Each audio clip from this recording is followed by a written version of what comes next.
आज का first question पूछा गया था, आईपीएल 2023 में पर्पल कैप किसे मिला है? तो मोहम्मद शमी को मिला है, इसलिए आप लोग का यहाँ पे करेक्ट आंसर मोहम्मद शमी हो जाएगा। यहाँ पे नेक्स्ट क्वेश्चन पूछा गया था, ब्रिगेडियर बी डी मिश्रा किस राज्य या केंद्र शासित प्रदेश के उपराज्यपाल हैं?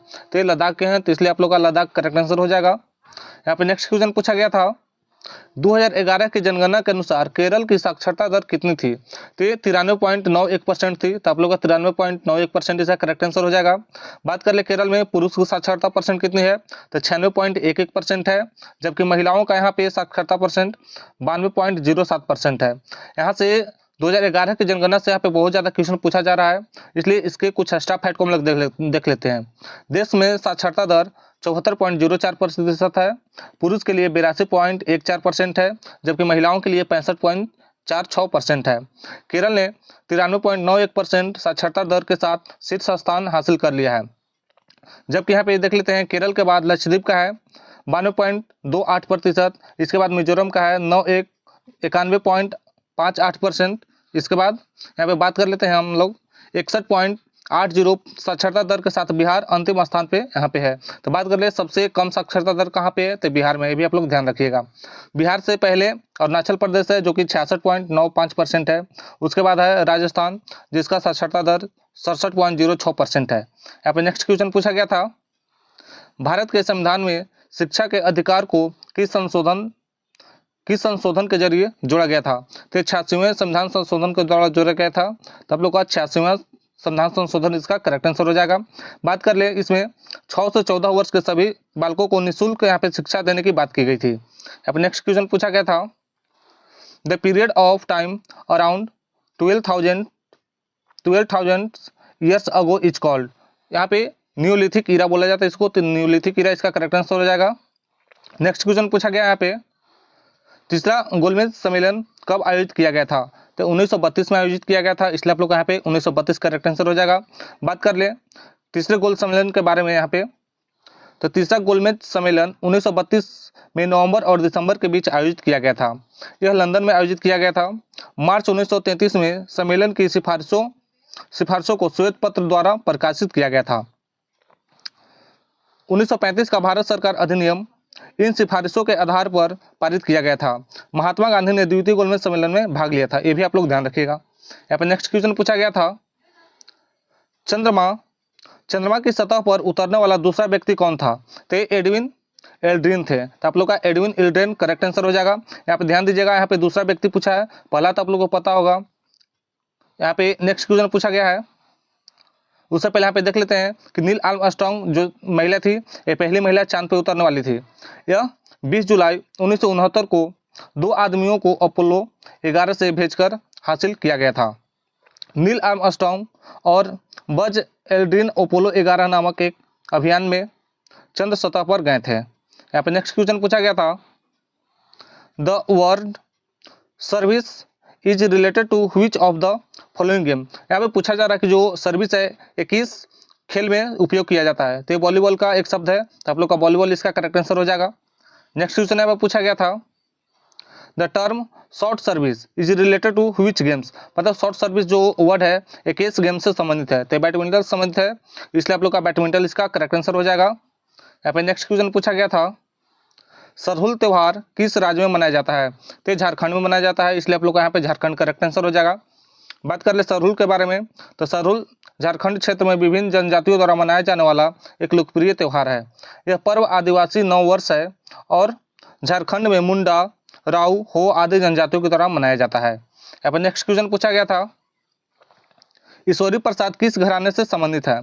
तो कथक नृत्य के लखनऊ घराने से संबंधित है, तो आप लोग का लखनऊ घराना इसका करेक्ट आंसर हो जाएगा। यहाँ पे आज फर्स्ट क्वेश्चन पूछा गया था, वर्ष 2011 में भारत का जनसंख्या घनत्व कितना था? तो 382 व्यक्ति प्रति वर्ग किलोमीटर था, तो आप लोग का 382 इसका करेक्ट आंसर हो जाएगा। बात कर ली इसके बारे में, तो प्रति वर्ग किलोमीटर में रहने वाले लोगों की संख्या को जनसंख्या घनत्व कहते हैं। भारत का जनसंख्या घनत्व 382 व्यक्ति प्रति वर्ग किलोमीटर है। बिहार का जनसंख्या घनत्व 1102 प्रति वर्ग किलोमीटर है और यह देश की सबसे अधिक है, जो कि बिहार का जनसंख्या घनत्व सबसे अधिक है, ये भी आप लोग ध्यान रखिएगा। इसके अलावा दूसरी ओर अरुणाचल प्रदेश का जनसंख्या घनत्व सबसे कम है, ये भी आप लोग ध्यान रखिएगा, क्योंकि अरुणाचल प्रदेश का जनसंख्या घनत्व सबसे कम है और यहाँ पे 17 व्यक्ति प्रति वर्ग किलोमीटर है। ये भी आप लोग ध्यान रखिएगा। भारत की आधी आबादी तो केवल 5 राज्यों जैसे उत्तर प्रदेश, बिहार, पश्चिम बंगाल, महाराष्ट्र और आंध्र प्रदेश में ही रहती है। भारत के सबसे बड़े राज्य राजस्थान में कुल जनसंख्या का केवल 5% ही लोग वहाँ पे रहते हैं। यहाँ पे नेक्स्ट क्वेश्चन पूछा गया था, प्रधानमंत्री रोजगार योजना यानी PMRY की शुरुआत कब हुई थी? तो 1993 में हुआ था। तो आप लोग का 1993 करेक्ट आंसर हो जाएगा।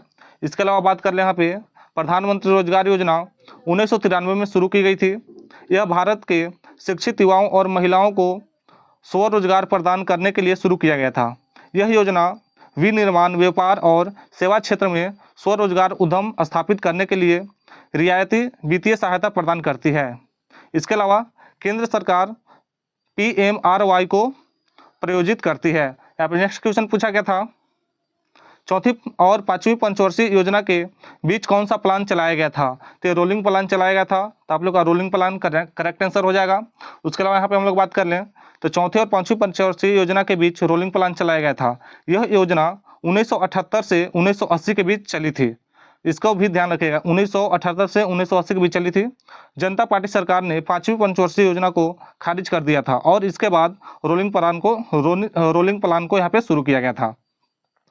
और इसको पांचवी पंचवर्षीय योजना का सामान्य कार्यकाल 1974 से 1989 तक, फिर भी विनिर्माण मोरारजी देसाई सरकार ने इस पंचवर्षीय योजना को 10 साल में अस्वीकार कर दिया और छठी पंचवर्षीय योजना 1978 से 1993 की शुरुआत की। इस पंचवर्षीय योजना को पुनः भारतीय राष्ट्रीय कांग्रेस सरकार यानी 1980 में इसको अस्वीकार कर दिया था और फिर इसे छठी पंचवर्षीय योजना की शुरुआत की गई थी। यहाँ पे नेक्स्ट क्वेश्चन पूछा गया था, डॉक्टर समैया स्वामीनाथन 2024 में क्या है?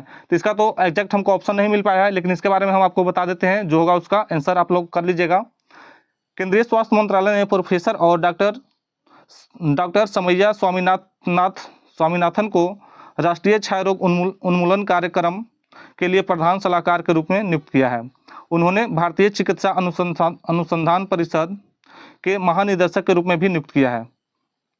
डॉक्टर समैया स्वामीनाथन विश्व स्वास्थ्य संगठन की मुख्य वैज्ञानिक भी रह चुकी हैं। ये भी आप लोग ध्यान दीजिएगा। यहाँ पर नेक्स्ट क्वेश्चन पूछा गया था, यूकैरियोटिक और प्रोकैरियोटिक कोशिकाओं दोनों में कौन सा कोशिकांग पाया जाता है? तो राइबोसोम पाया जाता है। तो आप लोग का राइबोसोम करेक्ट आंसर हो जाएगा।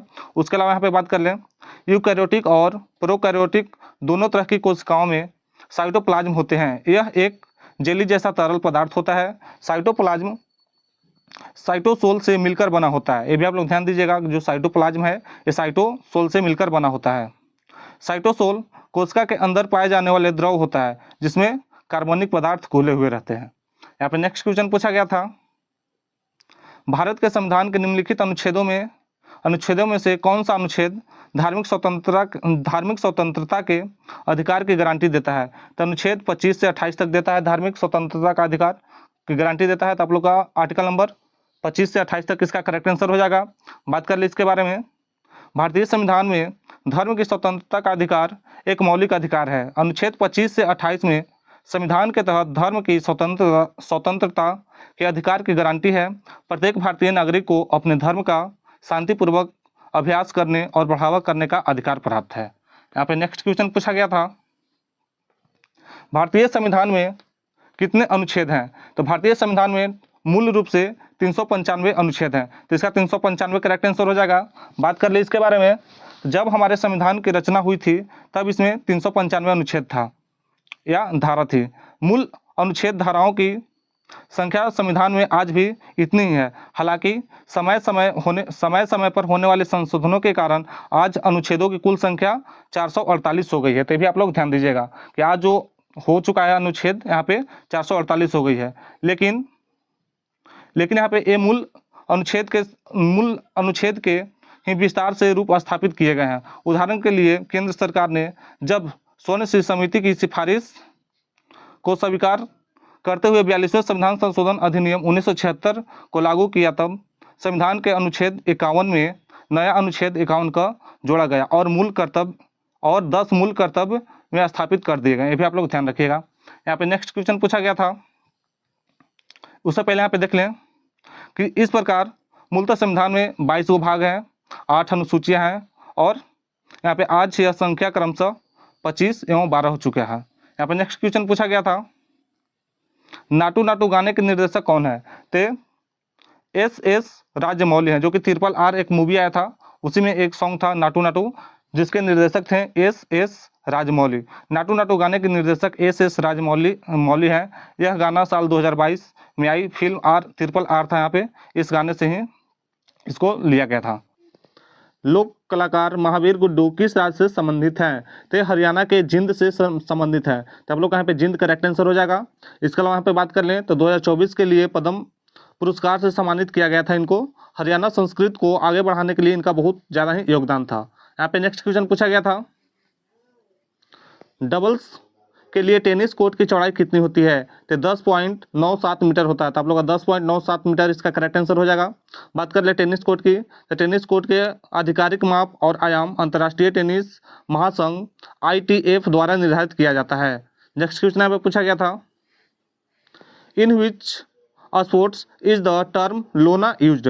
मतलब यहाँ पे इसका मतलब पूछा जा रहा है कि जो लोना शब्द है वो कौन सी खेल में उपयोग किया जाता है? तो कबड्डी में उपयोग किया जाता है लोना शब्द का, इसलिए आप लोग का कबड्डी करेक्ट आंसर हो जाएगा। इसके अलावा बात करने यहाँ पे कबड्डी में यदि पूरी विरोधी टीम को आउट घोषित कर दिया जाता है तो एक टीम को 2 अंक का बोनस मिलता है, जिसे लोना कहा जाता है। कबड्डी के खेल में पूरी विरोधी टीम को आउट घोषित करने पर बोनस मिलता है। यदि कोई टीम विपक्षी टीम के सभी 7 खिलाड़ियों को खत्म कर देती है यानी आउट कर देती है तो उसे आउट या लोना के माध्यम से अतिरिक्त अंक उनको मिलते हैं। ये भी आप लोग ध्यान रखिएगा। यहाँ पर नेक्स्ट क्वेश्चन पूछा गया था, भारत के संविधान में अनुच्छेद 31 क्या है? यहाँ पे हमको करेक्ट मतलब क्वेश्चन नहीं मिला कि अनुच्छेद 21 से पूछा गया था या अनुच्छेद 32 से पूछा गया है। तो हम लोग दोनों को देख लेते हैं। यहाँ पे कहता है अनुच्छेद 21 में, संविधान के अनुच्छेद 31 का फर्स्ट में यह स्पष्ट किया गया है कि निजी संपत्तियों को सरकार किसी कार्यकारी आदेश के माध्यम से नहीं बल्कि केवल कानून के माध्यम से ही ले सकती है। अब बात करें यहाँ पे अनुच्छेद नंबर 32 किससे संबंधित है? तो संवैधानिक उपचार या अधिकार से संबंधित है। तो आप लोग का संवैधानिक उपचार करेक्ट आंसर हो जाएगा। मुझे जहाँ तक उम्मीद है कि आर्टिकल नंबर 32 से ही पूछा गया होगा। इसके अलावा बात करें यहाँ पे अनुच्छेद नंबर 32, भारतीय संविधान के अनुच्छेद 32 को डॉक्टर VR अम्बेडकर द्वारा भारतीय संविधान का हृदय या आत्मा कहा जाता है। ये भी आप लोग ध्यान रखिएगा। नेक्स्ट क्वेश्चन यहाँ पे पूछा गया था, खिलाफत आंदोलन किस धर्म से जुड़ा हुआ है? तो खिलाफत आंदोलन इस्लाम धर्म से जुड़ा हुआ है, इसलिए आप लोग का इस्लाम धर्म करेक्ट आंसर हो जाएगा। नेक्स्ट क्वेश्चन यहाँ पे था, पहले उसके अलावा यहाँ पे स्टाफ फैक्ट में बात कर ले कि जो खिलाफत आंदोलन है इस्लाम धर्म से जुड़ा हुआ था। यह आंदोलन साल 1919 से 1922 के बीच ब्रिटिश भारत में चला था। इस आंदोलन का मकसद तुर्की के खिलाफ के पद को फिर से बहाल करना था। अंत में खिलाफत आंदोलन 1920 में महात्मा गांधी द्वारा शुरू किए गए असहयोग आंदोलन में शामिल हो गया। ये भी आप लोग ध्यान रखिएगा। यहाँ पर नेक्स्ट क्वेश्चन पूछा गया था, साइंस में भी का अर्थ क्या होता है? तो भी का अर्थ वेग होता है। बात कर ले वेग का ऐसा मात्रा का होता है तो इसका मीटर बटा में सेकंड होता है, यानी मीटर प्रति सेकंड होता है। ये भी आप लोग ध्यान रखिएगा। यहाँ पर नेक्स्ट क्वेश्चन पूछा गया था, भारत के वर्तमान CAG कौन है? तो हाल ही में CAG बने हैं संजय मूर्ति। तो आप लोग यहाँ पे संजय मूर्ति करेक्ट आंसर हो जाएगा। लेकिन उसके पहले यहाँ पे स्टाफ फैक्ट में बात कर लेते हैं। CAG के रूप में यह वर्तमान अध्यक्ष गिरीश चंद्र मुर्मू का स्थान लेंगे। तो आप लोग बताइए कमेंट में कि वहाँ पे संजय मूर्ति था या गिरीश चंद्र मुर्मू है। फिलहाल तो यहाँ पे अभी संजय मूर्ति हैं। तो आप लोग बताइए दोनों में से कोई एक ऑप्शन होगा, इसलिए आप लोग को दोनों में से कोई करेक्ट आंसर हो जाएगा। संजय मूर्ति 1989 के बैच हिमाचल प्रदेश कैडर के IAS अधिकारी हैं। वर्तमान समय में शिक्षा मंत्रालय में उच्च शिक्षा विभाग के सचिव भी हैं। यहाँ पे नेक्स्ट क्वेश्चन पूछा गया था, वर्तमान में भारत सरकार के कैबिनेट सचिव कौन है?